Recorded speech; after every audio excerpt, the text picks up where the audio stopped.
โอ้ยหมายจะเฮ็ดดูก่อนโอ้ยคนออกกำลังกายเนาะออกยังตอนนี้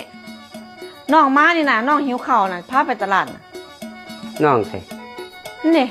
สบายดีเลย เอ้าแต่โมมาแต่เบิ่งหึงมาห้องเมื่อกี้นี่ไหมแล้วไปเห็นสบายน้องหิวข้าวหิวข้าวเจ้าก็คือเพราะซื้อให้น้องกินซื้อจังไหนตามม่านทางในบุกกระเจ้าบ่ขายแหม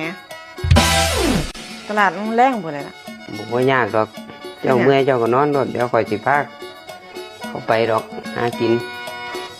ไปละกินพุ่นก็ร้านอาหารริมโขงพุ่น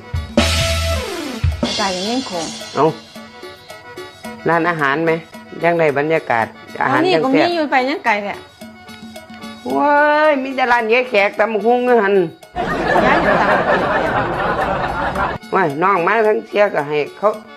กินดีๆเนี่ยแม่ไปวะไปบื้อกูบ่ได้ไปจักเทื่อมึงมานี่เพิ่นจะพาไปกินร้านอาหารเพิ่นเด้ยุ่งอยู่4 ปียังบ่ได้บ่เคยคิดจะชวนโธ่แจ้งเลยไปด้วยมันจะไปอาบน้ำจนตกไปนี่แหละไปกินอยู่อันนั่นไหมเป็นของที่อันตะกี้ไปตะกี้เห็นไหมคือว่าบ่ได้